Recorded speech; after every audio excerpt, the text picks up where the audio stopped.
আখিরাতে আমাদের মুক্তির জন্য ঈমান এটা অপরিহার্য। যে ব্যক্তি ঈমান আনছে সে যদি ঈমান আনার পর পরবর্তীতে কুফর বা শিরক না করে থাকে, তার আমলের পরিমাণ কম হোক কিংবা বেশি হোক, আখিরাতে সে আগে কিংবা পরে নাজাত পেয়েই যাবে। কোনো ব্যক্তির মধ্যে যদি ঈমান থাকে আর ঈমান আনার পর সে কুফর বা শিরক না করে থাকে, বা করে থাকলেও সে মৃত্যুর পূর্বে তাওবা করে ফেলেছে, ঈমানের হালতেই সে দুনিয়ার থেকে বিদায় গ্রহণ করেছে, এই ব্যক্তি আখিরাতে নাজাত পেয়েই যাবে।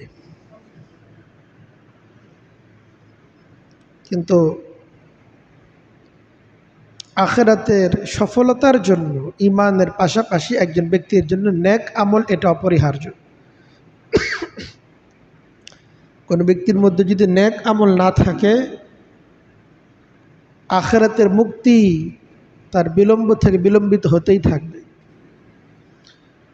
নেক আমলের পরিমাণ যত বেশি হবে, গুনাহের আমল যত কম হবে, তার মুক্তি তত ত্বরান্বিত হবে। এই জন্য নেক আমল এটা বড় গুরুত্বপূর্ণ আখিরাতের কাঙ্ক্ষিত মুক্তি এবং সফলতা অর্জন করার জন্য। কোনো ব্যক্তি যদি নেক আমল না থাকে, বদ আমল থাকে, তাহলে তার মুক্তি এটা বিলম্বিত হবে। আর কারো যদি নেক আমল পরিপূর্ণরূপে থাকে, তার মুক্তি সহজ এবং সম্ভব হবে, দ্রুত সময়ের মাঝেই তার মুক্তি মিলে যাবে। এই জন্য আখিরাতের মুক্তিকে ত্বরান্বিত করা, প্রথম ধাপেই মুক্তি লাভ করে ফেলা, জাহান্নাম থেকে মুক্তি, জান্নাত লাভের সফলতা এটা অর্জন করার জন্য একজন ব্যক্তির জীবনের নেক আমল এটা বেশ গুরুত্বপূর্ণ। শুধু ঈমানের দ্বারা মুক্তি পাওয়া সম্ভব, কিন্তু নেক আমল ছাড়া মুক্তি পাওয়া এটা বেশ দুঃসাধ্য, কষ্টসাধ্য এবং দীর্ঘ পরিক্রমার ব্যাপার। একটা হাদিস তো আমরা প্রায়ই উল্লেখ করি, হযরত কাব আহবার রাদিয়াল্লাহু আনহুকে মানুষ জিজ্ঞেস করতেন যে আলাইসা লা ইলাহা ইল্লাল্লাহ মিফতাহুল জান্নাহ, আমরা যে কালেমা পড়ি এটাই তো জান্নাতের চাবি, নেক আমলের কি প্রয়োজন, কালেমা পড়লেই তো জান্নাতে যাওয়া যাবে। তাকে জিজ্ঞেস করা হইল আলাইসা লা ইলাহা ইল্লাল্লাহ মিফতাহুল জান্নাহ, লা ইলাহা ইল্লাল্লাহ এটাই কি জান্নাতের চাবি না? এটা যদি জান্নাতের চাবি হয় তাহলেই তো আমার জান্নাতের তালা খুলে যাবে, আমার আখিরাতের মুক্তি মিলে যাবে। তখন তিনি বললেন, বালা, কথা ঠিক আছে, যে কালেমা এটা জান্নাতের চাবি এই কথা ঠিক আছে, কিন্তু লিকুল্লি মিফতাহিন আসনানান, ফাইন জিবতা বিমিফতাহিন লাহু আসনানুন ফুতিহাত লাক ওয়া ইল্লা লাম তুফতাহ লাক। তিনি বললেন, ঠিক আছে, কালেমা লা ইলাহা ইল্লাল্লাহ এটা তো জান্নাতের চাবি, কিন্তু প্রত্যেক চাবিরই কিছু দাঁত আছে, তুমি যদি দাঁতওয়ালা চাবি নিয়ে আসতে পারো তাহলে তালা খুলবে, অন্যথায় চাবি আছে কিন্তু দাঁত মিলতেছে না ভিতরে গিয়ে, এই তালা খুলবে না। এই জন্য আখিরাতে মুক্তির জন্য ঈমানের চাবির সাথে সাথে আমলের দাঁতওয়ালা চাবি লাগবে। ঈমান তো আছে, এটা তো চাবি, কিন্তু আমল হলো সেই দাঁত, যেই দাঁতের মাধ্যমে আখিরাতের তালার চাবি খুলে যাবে। এই জন্য আখিরাতের মুক্তি এবং সফলতার জন্য ঈমানের পাশাপাশি আমল এটা বেশ গুরুত্বপূর্ণ। কিছু কিছু আমল যেগুলোকে আমরা বদ আমল বলি, এগুলো তো নিষিদ্ধ, এগুলো করাই যাবে না। আবার কিছু কিছু আমল এগুলো নেক আমল, বৈধ আমল, যেগুলো করা যাবে, যে আমলগুলো করা যায়, যে আমলগুলো নেক আমল, এগুলোর মধ্যে কিছু কিছু নেক আমলের পরিমাণ এটা আল্লাহ তাআলা নির্ধারণ করে দিচ্ছেন যে এই আমলের পরিমাণ হচ্ছে এই, এটার মধ্যে বেশ কম করার কোনো সুযোগ নেই। ফজরের নামাজ 2 রাকাত, এটা তো 2 রাকাতই পড়তে হবে, এটা 3 রাকাত 4 রাকাত পড়লে হবে না। জোহরের নামাজ 4 রাকাত, এটা 4 রাকাতই পড়তে হবে। এটা কেউ ইচ্ছা করলো আচ্ছা আমি বেশি পড়ি 5 রাকাত পড়ে নিল, এটা হবে। রমজান মাসের ফরজ রোজা আল্লাহ তাআলা ফরজ করছেন, আর কেউ যদি মনে করে যে না আমার আশুরার রোজাও ফরজ, শাওয়ালের 6 রোজা এটাও ফরজ, আইয়ামে বিদের রোজা এটাও নিজের জন্য ফরজ করে ফেললো, হবে এটাকে ফরজ হিসেবে গণ্য হবে না, বেদাত হয়ে যাবে। শরীয়ত যেটাকে যে স্তরে রেখেছে সেটাকে সেই স্তরেই রাখতে হবে।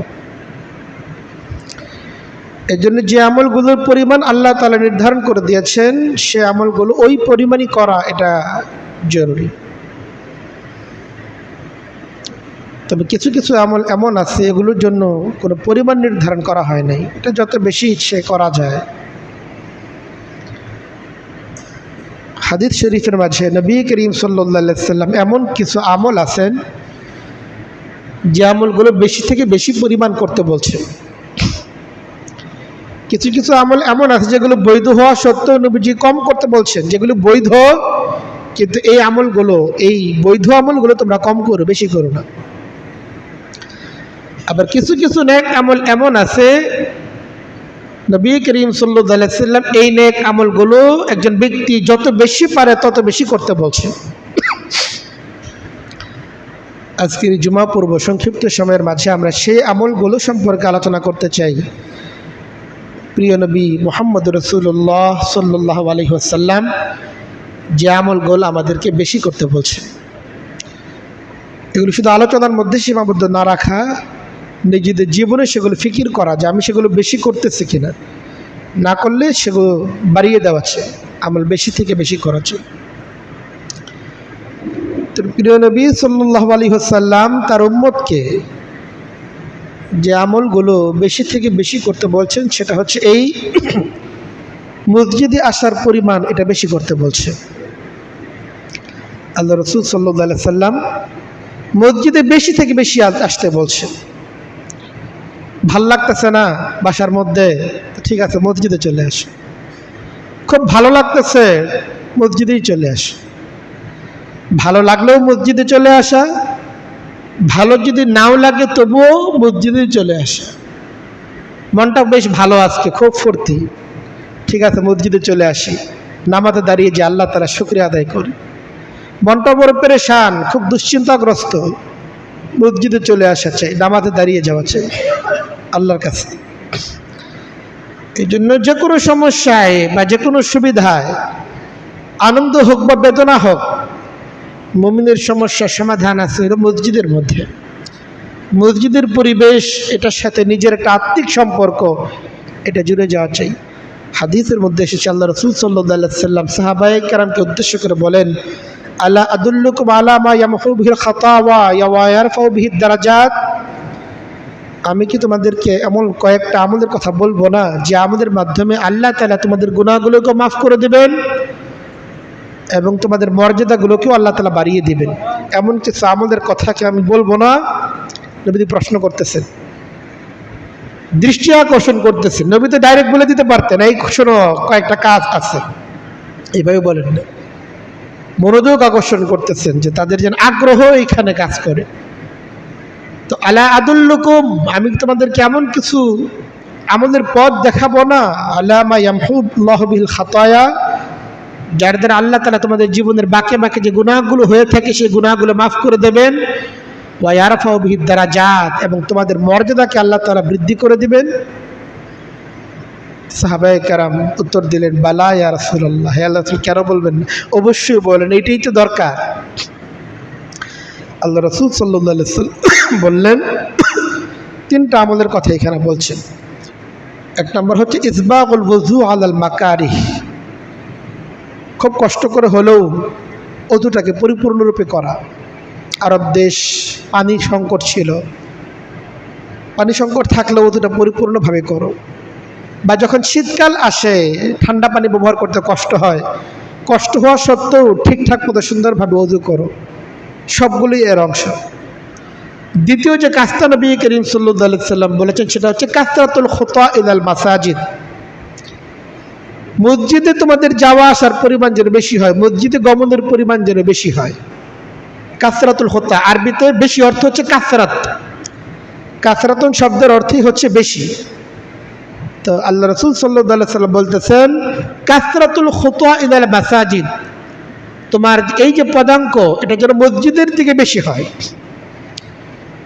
আমাদের প্রবেশের পরিমাণ, যাবার পরিমাণ দোকানপাটে বেশি, বাজারে বেশি, ঘরে বেশি, মসজিদের পরিমাণ কম।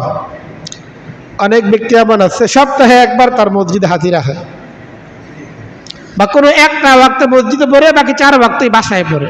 আছে কি নাই? দেখি না তো আপনারা, হয়তো নামাজ পড়ি, কোথায় পড়েন? বাসায় পড়ি। কই পড়ে? ওই যে অফিসের মধ্যে একটা ঘর আছে ওইখানেই পড়ে। ওটা তো নামাজ ঘর, ওটা তো মসজিদ না।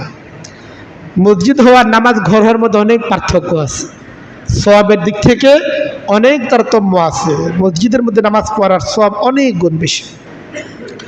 তো আল্লাহ রাসূল সাল্লাল্লাহু আলাইহি সাল্লাম বলতেছেন কাসরাতুল খুতা ইলাল মাসাজিদ, মসজিদের দিকে তোমাদের পদাঙ্কের পরিমাণ যেন বেশি হয়।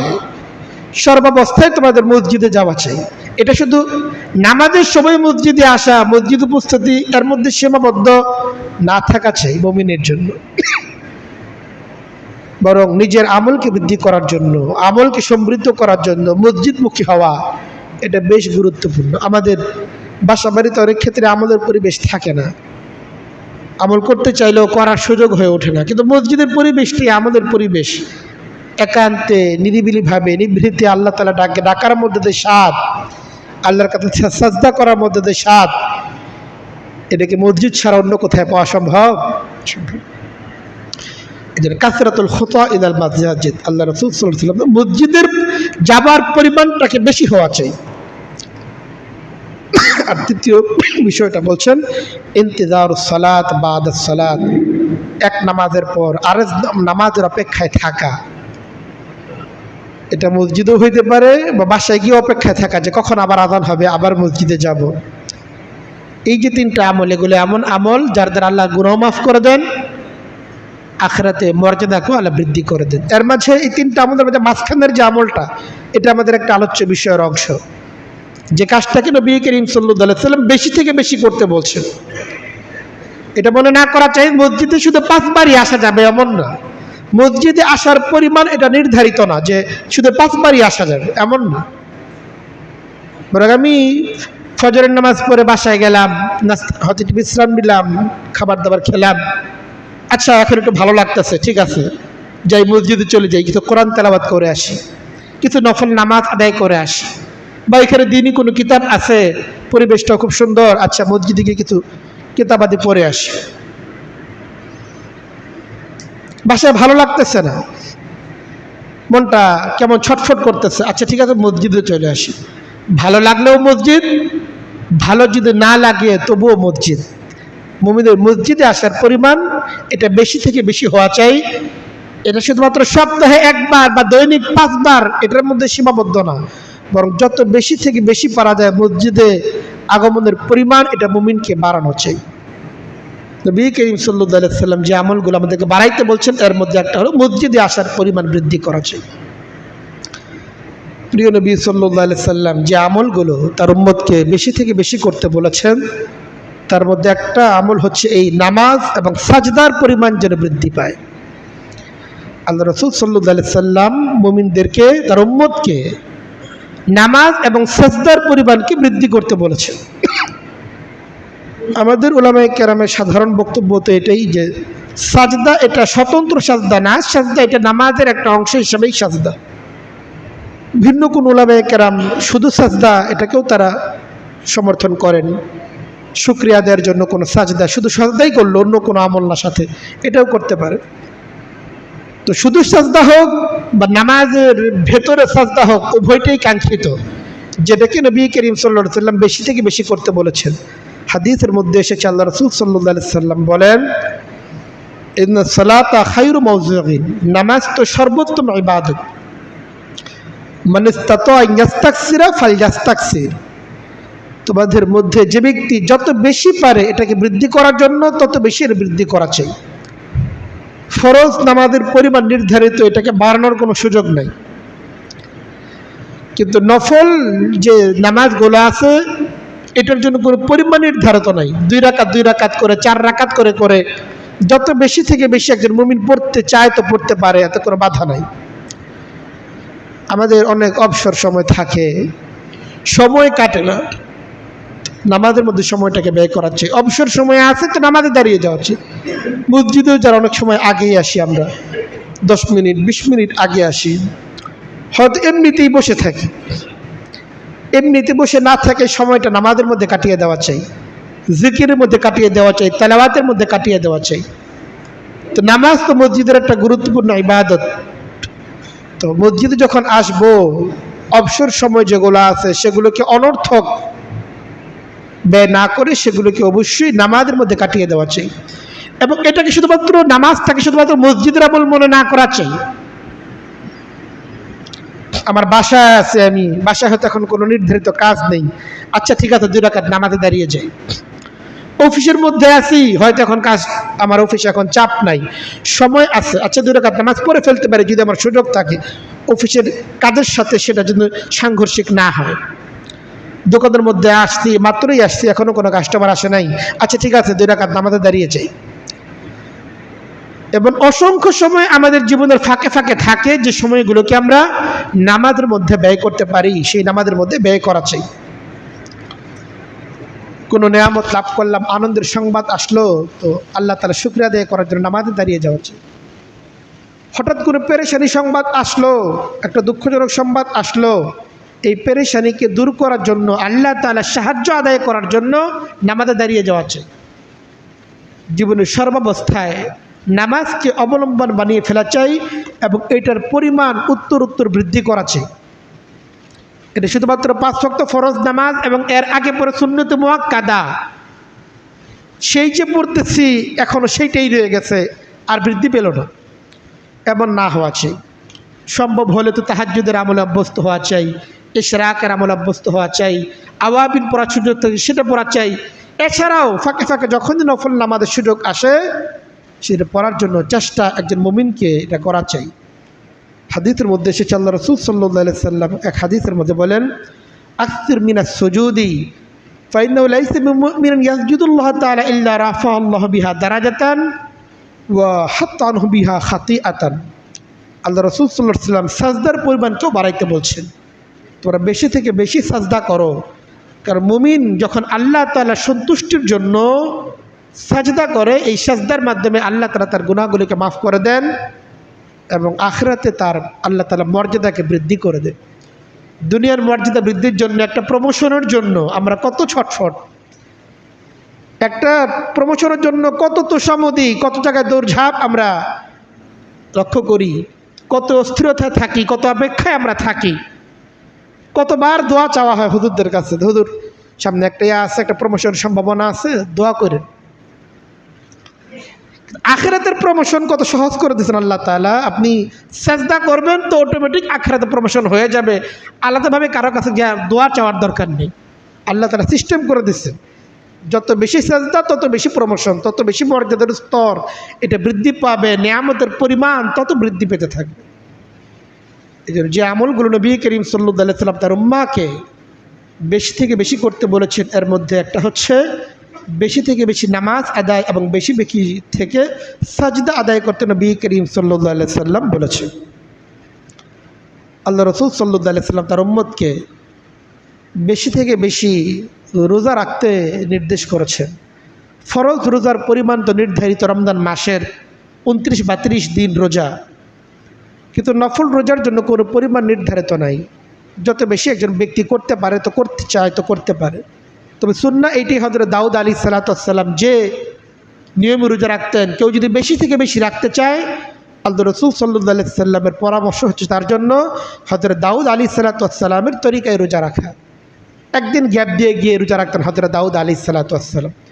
এটা জরুরি না, কিন্তু যার শক্তি আছে, সামর্থ্য আছে, হিম্মত আছে, যে সবসময় রাখতে চায়, সে একেবারে প্রতিদিন না রেখে সেজন একদিন গ্যাপ দিয়ে রোজা রাখে।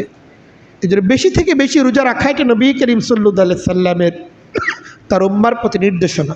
এক হাদিসের মধ্যে এসেছে আল্লাহ রাসূল সাল্লাল্লাহু আলাইহি সাল্লাম বলেন, ইন্না ফি জান্নাতি গুরফাতান ইউরা যাহিরুহা মিন বাতিনিহা ওয়া বাতিনুহা মিন যাহিরিহা। আল্লাহ রাসূল সাল্লাল্লাহু আলাইহি সাল্লাম বলেন, জান্নাতের মধ্যে কিছু ঘর থাকবে, এগুলি স্পেশাল, এগুলি সাধারণ ঘর না। এগুলোর ভেতর থেকে বাইরের দৃশ্য দৃশ্যমান হবে। এটা এমন না যে না এনে আমাদের তো দেয়াল আছে, অনেক আছে, দেখা যায় না। জান্নাতের কিছু কিছু ঘর এমন হবে, ভেতর থেকে বাইরের সমস্ত দৃশ্যই দৃশ্যমান হবে। আবার বাইরে থেকেও যে ব্যক্তির এই ঘরটা, তার জন্য তার ঘরের বিষয়গুলো তার জন্য দৃশ্যমান হবে। অত্যন্ত চমৎকার ঘর হবে। আল্লাহ রাসূল সাল্লাল্লাহু আলাইহি সাল্লাম কিন্তু শব্দের মাধ্যমে আমাদেরকে কিছু ধারণা দিতে চাইছেন, কিন্তু এর প্রকৃত স্বরূপ তো আসলে সেই ব্যক্তি অনুভব করবে যে সরাসরি জান্নাতে লাভ করবে। তো আল্লাহ রাসূল সাল্লাল্লাহু আলাইহি সাল্লাম বলেন, এই ঘরটা কার জন্য? আল্লাহ রাসূল বলেন, আদাল্লাহু, আল্লাহ তাআলা এই ঘরটাকে ওই ব্যক্তির জন্য প্রস্তুত করবেন, লিমান আতআমা তুআম ওয়া আলানাল কালাম ওয়া তাবা সিয়াম ওয়া সাল্লা ওয়ান নাসু নিয়াম। আল্লাহ রাসূল সাল্লাল্লাহু আলাইহি ওয়াসাল্লাম কয়েক ধরনের ব্যক্তির জন্য এই ঘরের ফজিলত বয়ান করছেন। এক নম্বর হচ্ছে যে ব্যক্তি মানুষকে খাবার খাওয়ায়, অন্যকে যে ব্যক্তি খাবার খাওয়ায় তার জন্য এই ঘরটা থাকবে। কথার কথা, সকালে আমরা নাস্তা করছি, কিন্তু আমার ঘরের সদস্য ছাড়া কাউকে নাস্তা করানোর সুযোগ কি আমার হয়েছে? হয় নাই। আচ্ছা, আজকে না হয় বাদ দিলাম, গত এক মাসে আমি কাউকে নাস্তা করাইছি, অনেকেই দেখা যাবে না সুযোগ হয় নাই, অথচ করানোর সামর্থ্য তার ছিল। কাউকে একটা চাও হয়তো খাওয়ায় না, আমি চা খাওয়ানোর জন্য উৎসাহিত করতেছি এমন না। যাদের চা খাওয়ার অভ্যাস আছে তারা পান করতে পারেন, খেতে পারেন, সেটা ভিন্ন জিনিস। প্রয়োজনীয় খাবার, প্রয়োজনীয় উপকরণ, যার দ্বারা একজন ব্যক্তির মৌলিক চাহিদা পূরণ হবে, সেগুলো আমরা ইচ্ছা করলে করতে পারি, কিন্তু করি না। তো নবী করিম সাল্লাল্লাহু আলাইহি সাল্লাম বলে, জান্নাতের এই বিশেষ ঘরটা তার জন্য হবে, লিমান আতআমা তুআম, যে ব্যক্তি মানুষকে খাবার খাওয়ায়, ও আলানাল কালাম, যার কথার মধ্যে নম্রতা আছে। অনেক ব্যক্তি নরম কথাগুলো নরম হয়ে বলতে পারে না, গরম হয়ে যায়। আবার অনেক ব্যক্তি এমন আছে, গরম কথাগুলো এত চমৎকারভাবে বলে দিল ঠান্ডা হয়ে যায়। এটা মুমিনের বৈশিষ্ট্য যে তার কথার মধ্যে একটা নম্রতা থাকবে, বিনয় থাকবে, অত নরম সুর মানুষের সাথে সে কথা বলতে পারে। তো তার জন্য জান্নাতের এই ঘরটা থাকবে, বিশেষ ঘরটা। আলানা তোয়াম, যে ব্যক্তির কথার মধ্যে নম্রতা থাকবে, তা বা সিয়াম, যে নিয়মিত রোজা রাখে, লাগাতার বেশি থেকে বেশি রোজা রাখে। আমাদের আলোচনা এই হাদিসের মধ্যে আমাদের আলোচ্য বিষয়ের অংশ হচ্ছে এটা, যে নবী করিম সাল্লাল্লাহু আলাইহি ওয়াসাল্লাম কোন আমলগুলো বেশি করতে বলছেন। তো এই হাদিসের মধ্যে আমরা দেখতে পাচ্ছি যে ব্যক্তি বেশি থেকে বেশি রোজা রাখে, নবী করিম সাল্লাল্লাহু আলাইহি ওয়াসাল্লাম তাকে উৎসাহ দিয়েছেন এবং তার জন্য জান্নাতের প্রাসাদের কথা বলেছেন। এখানে আরেকটা আমাদের কথা আল্লাহ রাসূল সাল্লাল্লাহু আলাইহি ওয়াসাল্লাম বলেছেন, ওয়াসাল্লা ওয়ান নাসু নিয়াম, জান্নাতের এই প্রাসাদটা তার জন্য হবে যে ব্যক্তি সেই সময় নামাজ আদায় করে যে সময় দুনিয়ার অধিকাংশ মানুষ ঘুমন্ত অবস্থায় আছে, মানে তাহাজ্জুদের নামাজের কথা বলতেছে। 4 ধরনের ব্যক্তির জন্য জান্নাতের প্রাসাদের কথা আল্লাহ রাসূল সাল্লাল্লাহু আলাইহি ওয়াসাল্লাম বলেছেন। এর মধ্যে আমাদের আজকের আলোচ্য বিষয় হচ্ছে বেশি থেকে বেশি রোজা রাখা। নবী করিম সাল্লাল্লাহু আলাইহি ওয়াসাল্লাম তার উম্মতকে বেশি থেকে বেশি রোজা রাখার জন্য এই হাদিসের মাধ্যমে উৎসাহিত করেছে। 4 নম্বর যে আমলটা নবী করিম সাল্লাল্লাহু আলাইহি ওয়াসাল্লাম তার উম্মতকে বেশিরভাবে উৎসাহিত করেছেন, সেটা হচ্ছে এই অন্যদেরকে খাবারের মধ্যে শরিক করার চেষ্টা করা, যেটা আগের হাদিসের মধ্যে আংশিকভাবে গিয়েছে। আল্লাহ রাসূল সাল্লাল্লাহু আলাইহি ওয়াসাল্লাম বলেন, আহাব্বু তুআমি ইলাল্লাহি, বেশির কথাটা এইখানে আসে। আল্লাহ রাসূল সাল্লাল্লাহু আলাইহি ওয়াসাল্লাম বলেন, আহাব্বু তুআমি ইলাল্লাহি মা কাসুরাত আলাইহিল আইদি, আল্লাহ তাআলার কাছে সবচেয়ে প্রিয় খাবার যেই খাবারের মধ্যে মানুষের হাত বেশি পড়ে, বেশি সংখ্যক মানুষ যে খাবারটাকে গ্রহণ করার সুযোগ পাচ্ছে, সেই খাবার আল্লাহর কাছে বেশি প্রিয় খাবার। কিন্তু আমরা হলে যত সংক্ষিপ্ত করা যায়, জীবন যেন শুধুমাত্র নিজের ওয়াইফ কেন্দ্রিক।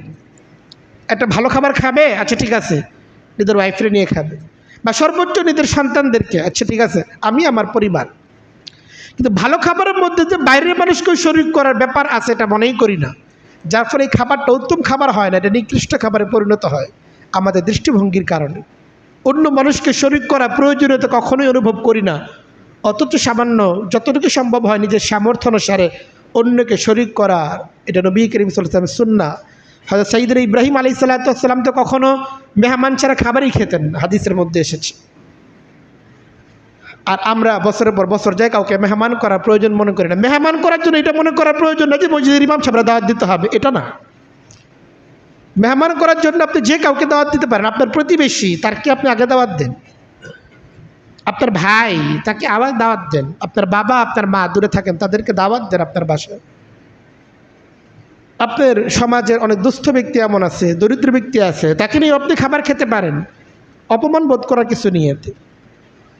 কিন্তু আপনার মহল্লার সবচেয়ে দরিদ্র ব্যক্তি আপনার ঘরে কোনোদিন পা রাখতে পারছে? ভাবেন তো একদিন।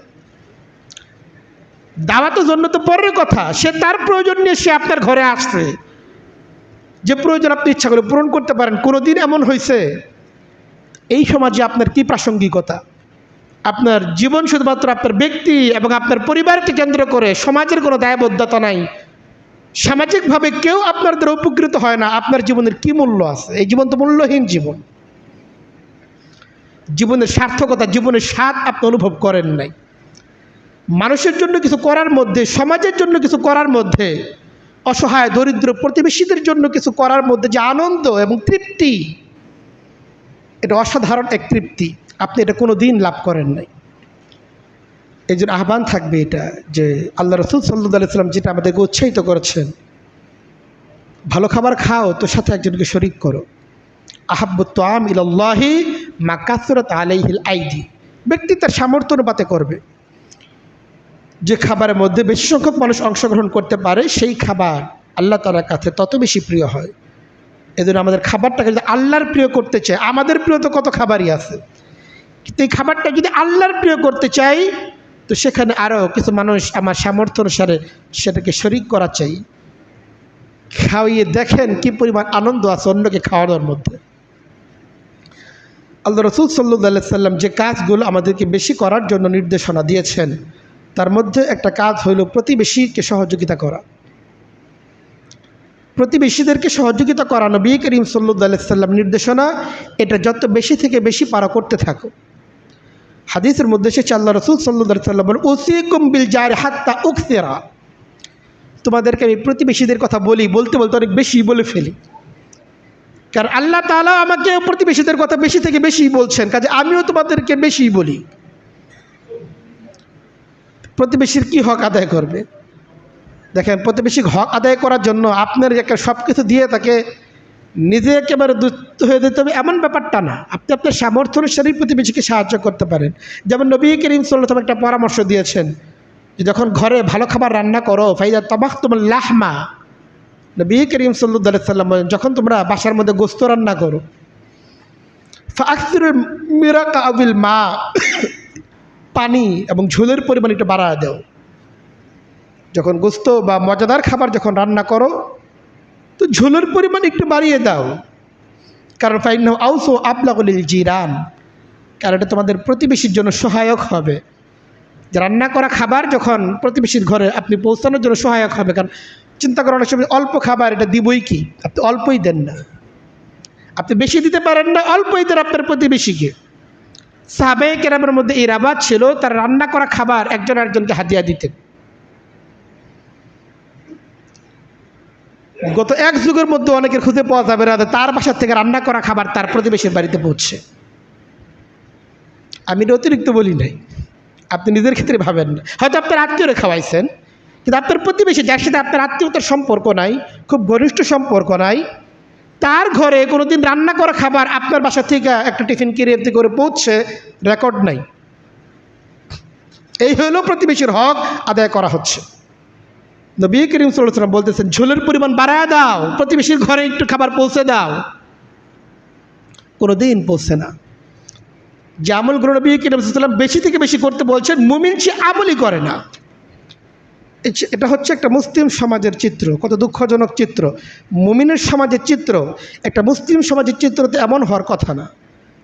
আমাদের সামাজিকতা, আমাদের পারিবারিক বন্ধন, আমাদের প্রতিবেশীর যে সম্পর্ক হক, এটা কোথায় হারিয়ে গেল? তো সেই অবস্থা আমাদের আবার ফিরিয়ে আনতে হবে। আমরা যদি আজকে করি, আমাদের ভবিষ্যৎ প্রজন্ম, আমাদের সন্তান এখান থেকে শিখবে। কিন্তু আমরা যদি এই পরিবেশ সৃষ্টি করতে ব্যর্থ হই, তারা আরও দূর থেকে দূরে সরে যাবে। এই জন্য প্রতিবেশীর সহযোগিতা করা যে কোনোভাবেই হোক। এটা তো নবী কারীম সাল্লাল্লাহু আলাইহি ওয়াসাল্লাম একটা স্যাম্পল উল্লেখ করছেন যে ঝোলের পরিমাণ বাড়িয়ে দাও, কারণ তোমার হয়তো তরকারির পরিমাণ বাড়ানোর সুযোগ নাই, কিন্তু ঝোল পরিমাণ বাড়িয়ে দেওয়া, পানির পরিমাণ বাড়িয়ে দেওয়া তো সস্তা সহজ, এটা বাড়িয়ে দাও। আর প্রতিবেশীর ঘর পর্যন্ত তোমার তরকারির একটা অংশ এটা পৌঁছে দাও। এই জন্য ঘরে যখন কোনো খাবার রান্না করা হয়, তো সেটা প্রতিবেশীর ঘর পর্যন্ত পৌঁছা, এটা প্রতিবেশীর হকের একটা অংশ। এটা শুধুমাত্র খাবারের মধ্যেই সীমাবদ্ধ না, যে কোনো ক্ষেত্রেই আমরা এটা করতে পারি। আমার ঘরে ভালো কোনো আয়োজন আছে, হয়তো অনেক একটা টাকা, বড় অঙ্কের একটা টাকা আমি লাভ করছি, এটা মনে না করা যে এই টাকাটা পুরোটাই আমার। আমরা মনে করি আমাদের কাছে যে অর্থগুলো আসে এই সবটাই আমার এবং বউ পোলাপানের। এই দৃষ্টিভঙ্গি থেকে বের হয়ে আসা চাই। কারণ আল্লাহ তাআলা বলতেছেন ওয়াফি আমওয়ালিকুম হাক্কুন লিসসাইলি ওয়াল মাহরুম। সমাজের যারা বঞ্চিত আছে, সমাজে যাদেরকে মানুষের দোয়ারে হাত পাততে হয়, এই সমস্ত ব্যক্তিদের হক আছে তোমাদের সম্পদের মধ্যে। কিন্তু আমরা হক তো দূরের কথা, কোনো অধিকার কল্পনাই করতে পারি না যে তাদের কোনো হক আছে। সবটা হকই শুধুমাত্র আমার আর আমার বউ পোলাপানের। এই ধারণা থেকে বেরিয়ে আসতে হবে। নিঃসন্দেহে আমাদের সম্পদের মধ্যে আমাদের আত্মীয়, আমাদের প্রতিবেশী, সমাজের দুস্থ ইত্যাদিদেরও হক আছে। তো প্রতিবেশীদের সহযোগিতার প্রতি গুরুত্ব দেওয়া চাই। আর আমাদের যাবতীয় বাধাবাধি হলো প্রতিবেশীর সাথে। সামান্য থেকে সামান্য জিনিসটা হলো প্রতিবেশীর সাথে তত ঝগড়া ফাসাদ। একজন ব্যক্তির কাছে তার প্রতিবেশীর প্রশংসা শোনাই যায় না বলতে গেলে, বরং কেউ প্রশংসা করলেও এটাকে যে কোনোভাবে সে নেতিবাচকভাবে নেওয়ার চেষ্টা করে, উপস্থাপনের চেষ্টা করে। এটা বড় দুঃখজনক। প্রতিবেশীর সাথে সম্পর্ক তো এমন হওয়ার কথা না। প্রতিবেশীর সাথে সম্পর্ক তো ভাইয়ের মতো সম্পর্ক হওয়ার কথা, আত্মীয়র মতো সম্পর্ক হওয়ার কথা। নবী করিম সাল্লাল্লাহু আলাইহি সাল্লাম যে আমলগুলো বেশি থেকে বেশি করতে বলছেন, এর মধ্যে একটা আমল হচ্ছে মুচকি হাসি দেওয়া। দেখেন, কাউকে সাহায্য করার জন্য, সহযোগিতা করার জন্য, ভালো আচরণ করার জন্য আপনার সামর্থ্য নাই তো কী সমস্যা? মুচকি হেসে কথা বলতে তো কোনো সমস্যা নাই। কিন্তু অনেকে যেটা করে, এই মুচকি হাসিটাও কোনোদিন দেয় না। দেখা হইলেই তো না একটা অনেক গম্ভীর অবস্থা। তো গম্ভীর আপনি থাকেন, কিন্তু মানুষের সাথে যখন আচার ব্যবহার, সাক্ষাৎ, তখন এই গাম্ভীর্যতা কেন প্রকাশ করেন? একটু সহজ হওয়ার চেষ্টা করি। নবী করিম সাল্লাল্লাহু আলাইহি সাল্লাম সম্পর্কে হযরত আব্দুল্লাহ ইবনে হারিস রাদিয়াল্লাহু তাআলা আনহু তিনি বলেন যে মা রাআইতু আহাদান আকসারা তাবাসসুমান মিন রাসূলিল্লাহি সাল্লাল্লাহু আলাইহি সাল্লাম। নবী করিম সাল্লাল্লাহু আলাইহি সাল্লামকে আমি যে পরিমাণ মুচকি হাসতে দেখছি, আর কোনো ব্যক্তিকে সমাজের এই পরিমাণ মুচকি হেসে কথা বলতে দেখি নাই। নবী করিম সাল্লাল্লাহু আলাইহি সাল্লামের চেহারায় সবসময় একটা মুচকি হাসি যেন লেগেই থাকতো। যে কোনো বিষয়ে কারোর সামনে উপস্থাপন করতেন, কথা বলতেন, সাক্ষাৎ হয়তো, তো তার সাথে নবী করিম সাল্লাল্লাহু আলাইহি সাল্লাম মুচকি হেসে কথা বলতেন। আর আমাদের চেহারার মধ্যে কোনো হাসিই নাই, সবসময় একটা ক্রোধ, একটা রাগান্বিত অবস্থা, অথচ রাগের কোনো বিষয় নাই তার সাথে, কিন্তু মুডটাই সবসময় অফ মুড, যেন কখনোই তিনি হাসতেই জানেন না। হাসার চেষ্টা করা চাই, এটা মনে করা চাই যে হাসি এটা নবী করিম সাল্লাল্লাহু আলাইহি ওয়াসাল্লাম সুন্নাহ, হাসির মাধ্যমেও সওয়াব আমরা লাভ করতে পারি। এক হাদিসের মধ্যে এসেছে আল্লাহ রাসূল সাল্লাল্লাহু আলাইহি ওয়াসাল্লাম বলেন, ইন্না মিনাল মারুফ আন তালকাউ আখাকা বিওয়াজহিন তালিক। তুমি যদি তোমার ভাইয়ের সাথে, তোমার প্রতিবেশীর সাথে, চেনা বা অচেনা একজন ব্যক্তির সাথে তুমি যে হাসি মুখে কথা বলবে, এটাও তোমার আমল নামার মধ্যে নেকি লেখা হবে। আমল নামায় লেখি লেখার জন্য লাখ লাখ টাকা দান করতে হবে জরুরি না। খাবার আপনি প্রতিবেশীকে দিতে পারেন না তো না দেন, তার সাথে হাসি মুখে কথা তো বলেন। আপনার সামর্থ্য নাই, সামর্থ্যের দুর্বলতা আছে, তো ঠিক আছে, আপনি সাহায্য সহযোগিতা করতে না পারেন তো, কিন্তু হাসি মুখে কথা বলার জন্য তো কোনো টাকা পয়সার দরকার হয় না। এটা তো ফ্রিতেই দেওয়া যায়, আপনারও কোনো ব্যয় নাই, তারও কোনো সমস্যা নেই। কিন্তু দুঃখজনক হচ্ছে আমরা এটাও দিতে প্রস্তুত না। তো নবী করিম সাল্লাল্লাহু আলাইহি সাল্লাম আমাদেরকে মুচকি হেসে কথা বলতে বলছেন, এবং নবী করিম সাল্লাম নিজের আমলও ছিল তিনি সবসময় মুচকি হাসি অবস্থায় থাকতেন। এজন্য এটা খেয়াল করা চাই যে আমরা যেন আমাদের চেহারার মধ্যে হাসি খুশি একটা ভাব যেন থাকে। ঘরের মধ্যে যখন যাব সবাই একটা অস্থির আমার দেখে, এমন না হওয়া চাই। আপনি বাইরের মানুষের সাথে মুচকি হেসে কথা বলবেন, তো আপনার বিবির সাথে কেন গোমরা মুখে কথা বলবেন? আপনার সন্তানের সাথে কেন গোমরা মুখে কথা বলবেন? আপনার তো উচিত, যে ব্যক্তি বাহ্যত আপনার শত্রু, যার সাথে আপনার কোনো বিষয়ে দূরত্ব আছে তার সাথেও হাসি মুখে কথা বলবেন, এইটাই তো নবীর সুন্নত। তো দূরের মানুষের সাথে যদি আপনি হাসি মুখে কথা বলেন, আপনার ঘরের মানুষগুলো, আপনার কাছের মানুষগুলো কেন আপনার হাসি মুখ থেকে বঞ্চিত হবে? এদের হাসি মুখে কথা বলা এটা নবী করিম সাল্লাল্লাহু আলাইহি ওয়াসাল্লামের সুন্নাহ। এই আমলটা আমাদের বেশি থেকে বেশি হওয়া চাই। আল্লাহ রসুল সাল্লাল্লাহু আলাইহি সাল্লাম যে আমলগুলো আমাদেরকে বেশি করতে বলেছেন তার মধ্যে সপ্তম একটি আমল হচ্ছে মিসওয়াকের আমল। আমরা ব্রাশ তো করি কিন্তু মিসওয়াক করা হয় না। যদি জিজ্ঞেস করা কার কার মিসওয়াক আছে, আমার জানা নাই কয়জনের হাত উঠবে। অথচ আল্লাহ রসুল সাল্লাল্লাহু আলাইহি সাল্লাম মিসওয়াকের আমলের প্রতি সর্বোচ্চ গুরুত্ব দিয়েছেন। আল্লাহ রসুল বলেন, আখতার তো আলাইকুম বিসওয়াক, আমি তোমাদেরকে অনেক মিসওয়াকের আমলের নির্দেশ প্রদান করি। এবং তিনি এটাও বলেন, লাউলান আশুক আলা উম্মাতি লামারতুম বিসওয়াক ইনদা কুল্লি সালাত, যদি তোমাদের উপর খুব বেশি ভারী বা কষ্টকর না হয়ে যেত, বোঝা মনে না হতো, প্রত্যেক নামাজের ওযুর সময় বা নামাজের সময় মিসওয়াক করা আমি তোমাদের জন্য ওয়াজিব করে দিতাম। কিন্তু এই এটা ওয়াজিব করে দিলে তোমাদের অনেকের জন্যই তোমরা গুনাহের শিকার হয়ে যাবে আমল না করার কারণে। এই জন্য আমি নির্দিষ্ট তোমাদেরকে সরাসরি দিই না, এটাকে ওয়াজিব সাব্যস্ত করি না, কিন্তু তোমাদেরকে মিসওয়াকের আমল বেশি থেকে বেশি করার নির্দেশ আমি প্রদান করি। আসওয়াক মাথরাতুন লিল ফাম ওয়া মারদাতুন লির রব, মিসওয়াকের মাধ্যমে মুখ এবং জবান যেমন পরিষ্কার হয়, পাশাপাশি মিসওয়াকের সবচেয়ে বড় একটা ফায়দা হচ্ছে এই মারজাতুন লির রব, এর দ্বারা আল্লাহ তাআলা সন্তুষ্টি অর্জন হয়, যেটা হচ্ছে মুমিনের জীবনের সবচেয়ে বড় প্রাপ্তি। জান্নাত লাভ করার চেয়েও বড় প্রাপ্তি হচ্ছে আল্লাহর সন্তুষ্টি। জাহান্নাম থেকে মুক্তি লাভ করার চেয়েও বড় প্রাপ্তি হচ্ছে আল্লাহ তাআলা সন্তুষ্টি। আর মিসওয়াক হচ্ছে সেই আমল যে আমলের মাধ্যমে আল্লাহ তাআলা সন্তুষ্টি অর্জন হয়। নবী করিম সাল্লাল্লাহু আলাইহি সাল্লাম দুনিয়া থেকে বিদায় গ্রহণকালে সর্বশেষ যে আমলটা করতে পেরেছিলেন, সর্বশেষ যে আমলটা করেছিলেন, সে আমলটা হচ্ছে মিসওয়াক। মিসওয়াকের আমলের পর নবী করিম সাল্লাল্লাহু আলাইহি সাল্লাম আর কোনো আমল করেন নাই। কিন্তু দুঃখজনক হচ্ছে এই আমলটা আমরা করি না, অথচ এটা নবীজি বেশি থেকে বেশি করতে বলছে। আমাদের কিতাব খুললে মিসওয়াকের আমলের যে বিপুল পরিমাণ ব্যবহার পাওয়া যায়, খাওয়ার আগে মিসওয়াক, পরেও মিসওয়াক, একটু কথা একটু বেশি হয়েছে মিসওয়াক, ঘুম আসছে ঘুমের আগে মিসওয়াক, পরেও মিসওয়াক। মিসওয়াকের মুস্তাহাব সময়ের পরিমাণ অত্যন্ত ব্যাপক। এই জন্য মিসওয়াকের আমল এটা বৃদ্ধি করা চাই। অন্তত প্রত্যেক ফরজ নামাজের যে আমরা অজুগুলো করি অজুর সময় মিসওয়াক এটা অত্যন্ত গুরুত্বপূর্ণ একটি আমল। এই আমলের প্রতি আমাদের যত্নবান হওয়া চাই। যে আমলগুলো আমাদেরকে বেশি করার নির্দেশ দেওয়া হয়েছে এর মধ্যে অন্যতম গুরুত্বপূর্ণ একটি আমল হচ্ছে বেশি থেকে বেশি জিকির করার নির্দেশ দেওয়া হয়েছে। এটা সরাসরি আল্লাহ পাকের নির্দেশ। আল্লাহ তাআলা কোরআনে কারীমের মধ্যে একটা আমলই বেশি করতে বলছে। আল্লাহ বলেন, ইয়া আইয়ুহাল্লাযীনা আমানু উযকুরুল্লাহা যিকরান কাসীরা, হে ঈমানদারগণ যারা নিজেদেরকে মুমিন বলে দাবি করো, আল্লাহ তাআলা জিকির বেশি থেকে বেশি করো, আল্লাহকে বেশি থেকে বেশি স্মরণ করো। আল্লাহর জিকির এটা মুমিনদের বেশি হওয়া চাই। কিন্তু আমাদের আল্লাহ তাআলা জিকিরের কোনো আলাদা কোনো নিয়মতান্ত্রিকতাই নেই। আল্লাহ তাআলার কালেমা কতবার পড়ছি, যে সমস্ত জিকিরের মধ্যেও আবার কিছু জিকির এমন আছে যে জিকিরগুলো আবার বেশি করতে বলা হয়েছে। সব জিকিরই বেশি করতে বলা হয়েছে এমন না। আল্লাহ তাআলা তো বলছেন তোমরা জিকির, আল্লাহ তাআলা জিকির বেশি থেকে বেশি করো। হাদিসের মধ্যে নবী করিম সাল্লাল্লাহু আলাইহি সাল্লাম কিছু জিকিরকে বিশেষভাবে নির্ধারণ করেছেন এবং বলেছেন এই জিকিরগুলো তোমরা বেশি থেকে বেশি করো। আল্লাহ রাসূল সাল্লাল্লাহু আলাইহি ওয়াসাল্লাম বলেন, আকসিরু বিন শাহাদাতি আল্লা ইলাহা ইল্লাল্লাহ, লা ইলাহা ইল্লাল্লাহ এই যে সাক্ষ্য, এই সাক্ষ্য তোমরা বেশি থেকে বেশি দাও। কালেমার জিকির এটা মুমিনের বেশি থেকে বেশি হওয়া চাই। লা ইলাহা ইল্লাল্লাহ এটা বেশি থেকে বেশি পড়া চাই। কিন্তু আমরা এই জিকিরগুলো যেগুলো নবী করিম সাল্লাল্লাহু আলাইহি ওয়াসাল্লাম বেশি থেকে বেশি করতে বলেছেন সেগুলো আমরা বেশি না করে যে জিকিরগুলো নবীজি কোনোদিন করেন নাই, করতে বলেন নাই, সেটাও আমরা নাজায়েজ বলতেছি না, কিন্তু সে জিকিরগুলো বেশি করা হয়। ইল্লাল্লাহর জিকির বেশি হয়, লা ইলাহা ইল্লাল্লাহর জিকির এত পরিমাণ হয় না। অথচ আল্লাহ রাসূল সাল্লাল্লাহু আলাইহি ওয়াসাল্লাম লা ইলাহা ইল্লাল্লাহর জিকির বেশি করতে বলছে। আল্লাহ রাসূল সাল্লাল্লাহু আলাইহি ওয়াসাল্লাম যেই জিকিরগুলো বেশি করতে বলেছেন এর মধ্যে একটা হচ্ছে কোরআনের তেলাওয়াত। এক হাদিসের মধ্যে এসেছে আফজালুয যিকরি তিলাওয়াতুল কোরআন, সর্বোত্তম জিকির তো কোরআনে কারীমের তেলাওয়াত।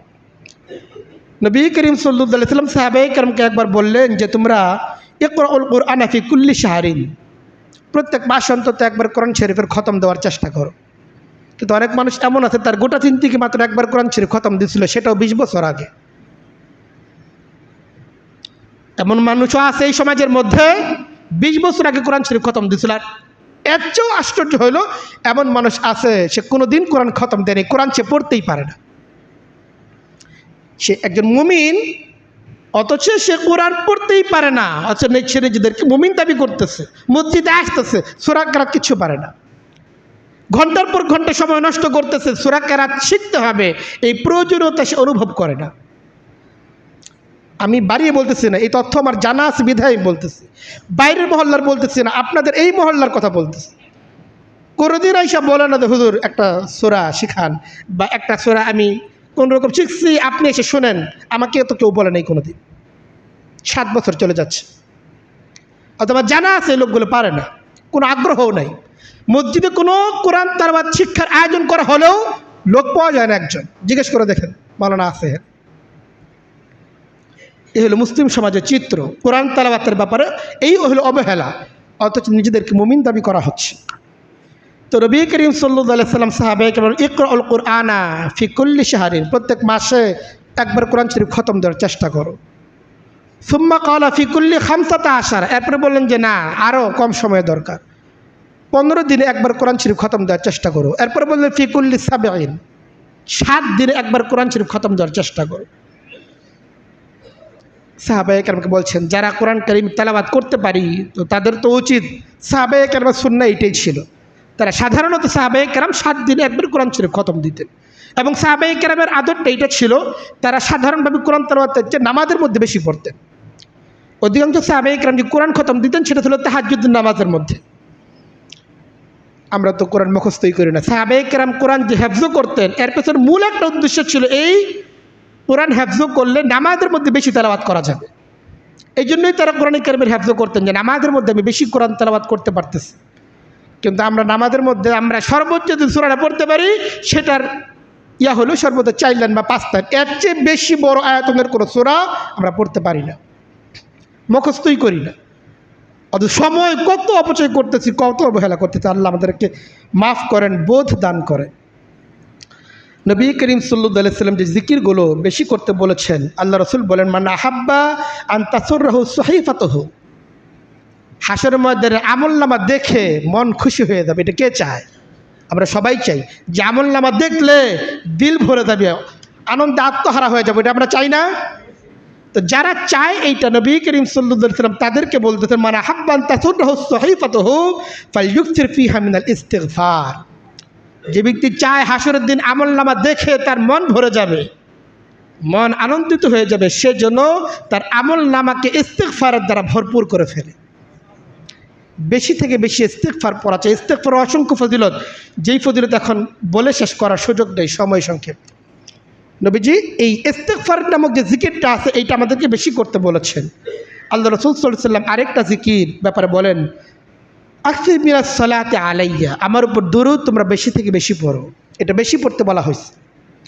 তো তোমরা আমার উপর বেশি দুরূদ পড়ো, কারণ আউলান নাসি বিয়াউমিল কিয়ামা আকসিরহুম আলাইয়া সালাতান, যে আমার উপর বেশি থেকে বেশি দুরূদ পড়বে জান্নাতে সে আমার তত বেশি নিকটবর্তী থাকবে।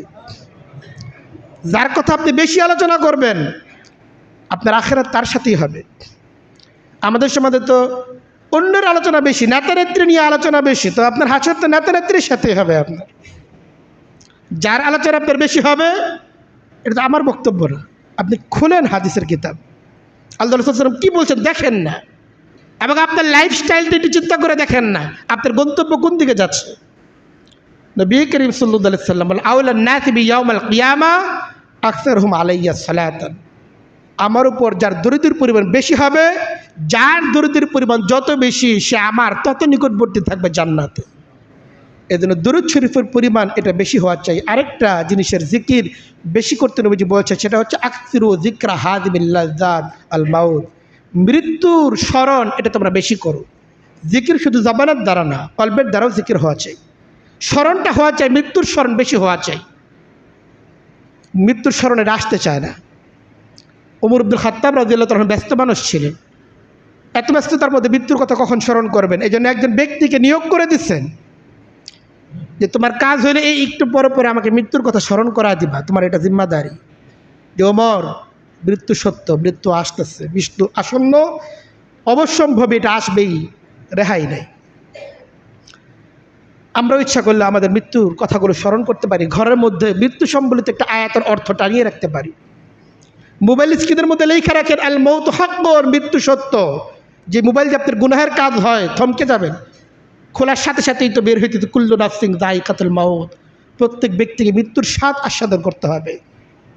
মোবাইল যখন খোলেন তাৎক্ষণিক জন্য আপনার মৃত্যুর কথা স্মরণ হয়, যখন বন্ধ করেন মৃত্যুর কথা স্মরণ হয়, স্ক্রিনের জন্য মৌতের কথা ভেসে আসে। আপনার ঘরে ঘুম থেকে যখন জাগ্রত হন, খাটের সামনে যেদিকে আপনার দৃষ্টিটি সবার আগে যায়, লেখে রাখেন মৃত্যুর কথা। ঘুম থেকে ওঠা মাত্র মৃত্যুর কথা স্মরণ হয়, আরে নামাজ তো পড়ি নাই, নামাজ কাদা হয়ে গেছে, নামাজটা পড়তে হবে, মৃত্যু সত্য। নানাভাবে মৃত্যুর স্মরণকে তাজা করা চাই, তাজা করার জন্য চেষ্টা করা চাই। তো নবী করিম সাল্লাল্লাহু আলাইহি সাল্লাম যে আমলগুলো আমাদেরকে বেশি করতে বলেছেন, আল্লাহ তাআলা আমাদের তৌফিক দান করেন আমরা যেন এই আমলগুলো বেশি করতে পারি এবং এর দ্বারা নিজের জীবনকে আখিরাতকে সমৃদ্ধ করতে পারি। ওয়া আখিরু দাওয়ানা আলহামদুলিল্লাহি রাব্বিল আলামিন।